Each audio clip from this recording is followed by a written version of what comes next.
Hi అండి. నమస్తే. ఏంటి నగలని చూస్తున్నారా? మన ఆడవాళ్ళకి మనకిష్టమైనవి కదండీ! ఇంకా శుక్రవారం కదా! మంచిగా యేసుకున్నాను. ఇంట్లో కాబట్టి ఇలాగ వేసుకున్నానండి. మనకి ఇంకో విషయం కదా! ఏంటంటే బయటికెళ్తే మాత్రం భయమండి. ఇన్ని వస్తువులు అస్సలు వేసుకోకూడదు మనం. ఇక పూజలోకి వస్తే పువ్వులన్నీ సిద్ధం చేసుకున్నానండి.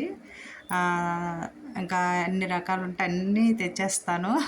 అగోండి మంచిగా దండ కుట్టి వేశాను అమ్మకి. ఇంకా అలంకరణ చేస్తున్నానండి. చూస్తుంటే ఎంతో ముద్దొచ్చేస్తున్నదండి అంతాను. అలాగా ఇంకా తీస్తూనే ఉంటాను ఫొటోసు. అమ్మవారి ముందు ఒక ప్లేట్‌లో అక్షతలు వేసుకొని అమ్మవారిని పెట్టి గంధం రాసి బొట్టు పెట్టానండి. మామూలే కదా! మనం ఇంకా దీపపు కుందులు పెట్టుకొని నెయ్యి వేసుకొని ఒత్తులైతే వేసుకున్నాను. ఈ నెయ్యి అయితే మాత్రం ఇంట్లో నేను చేస్తానండి. తయారు చేసిందే. బయట కొన్ని బావుంటాయి, కొన్ని బాగోవు. కానీ ఇంట్లో చేసి మనం పెట్టుకుంటే చాలా తృప్తిగా ఉంటది మనకి. ఇంకోటేంటంటే అండి, మనం యాగ వెలిగిస్తాం కదండీ దీపాలు. వాటి నుంచి వచ్చే ఆహ్, పొగలాంటిది మనకి చాలా మంచిదంటండి.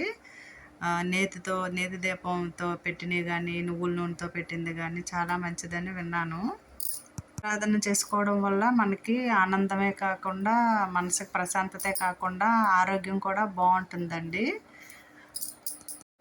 ఒక మంచి విషయం అండి చెప్తున్నాను. మనం అలంకరణ చేసుకోవడంలో పువ్వులతో ఎంత అందంగా చేస్తే మన మనసు అంత ప్రశాంతంగా ఉంటుంది. అలాగే ఇంకో విషయం అండి, మన మనసు ఎంత మంచిగా ఆలోచిస్తే అంత మంచిగా మనకు అలంకరణ వస్తదండి. అది మాత్రం నేను చెప్పగలను. ఇక్కడ చెప్తున్నదేంటంటే, నాకు అలా పూజలు చేసుకుంటుంటే ఎంతో ఆనందం వచ్చి కళ్ళంట నీళ్ళు కూడా తిరిగొస్తాయండి. అదొక ఆనందం. ఎంతో మనసుకు తృప్తి అనిపిస్తదండి. ఓకే అండి. మీరు కూడా ఇలాగే పూజలు చేసుకోవాలి.